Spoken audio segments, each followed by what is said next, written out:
How we feeling today? All right, let's get some energy up in here. Say ho.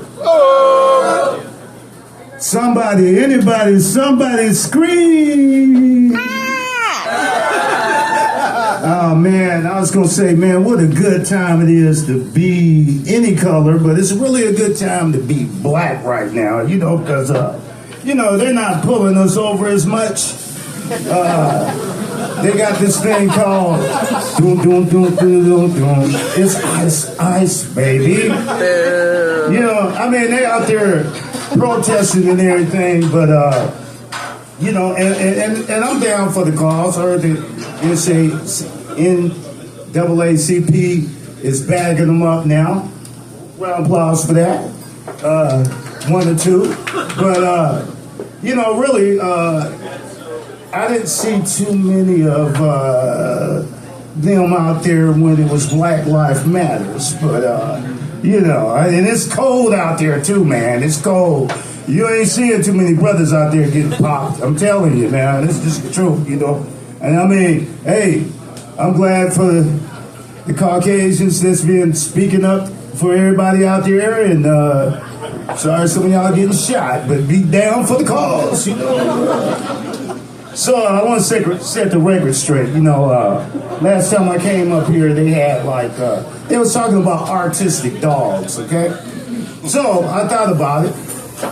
Well, we got kids with special needs, and matter of fact, we adopted these kids, but what my wife didn't tell me, they was in 3 foster homes, so I call them little orphans.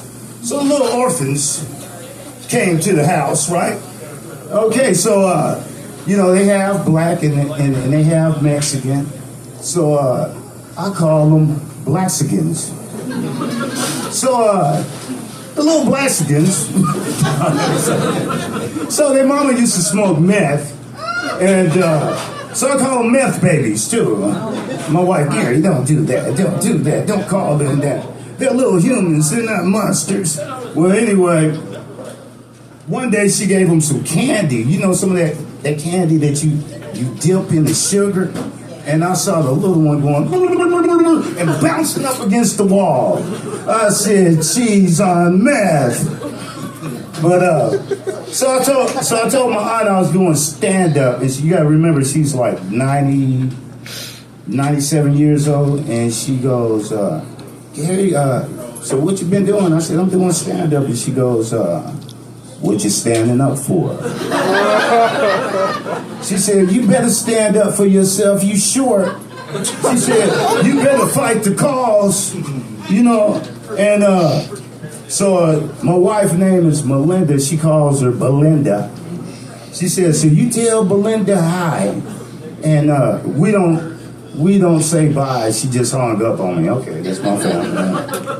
All right, so I was...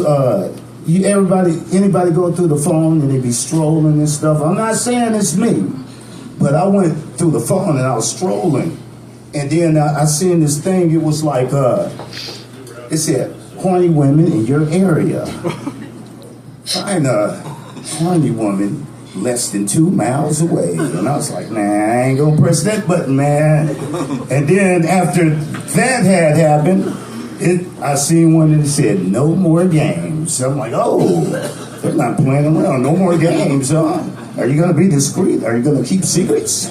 Press that button. Then I said, we want your email. And I'm like, I didn't do it. I didn't do it. Anybody don't tell my wife on me, I didn't do it. Then it's got ugly women within 2 miles away. Fat women. Grandmas. They show these pictures with old women with 20-year-old tits, you know? That can't be real. So, when I was little, I was in the hood, and we used to have a bully. I hope God forgive me for this. But we had a bully, his name was Greg, and so Greg had one of those, let me put this up. He had one of those little arms like Jurassic Park. He had the one big arm, and he looked like Hulk. So we would play basketball. So Greg beat all of us up.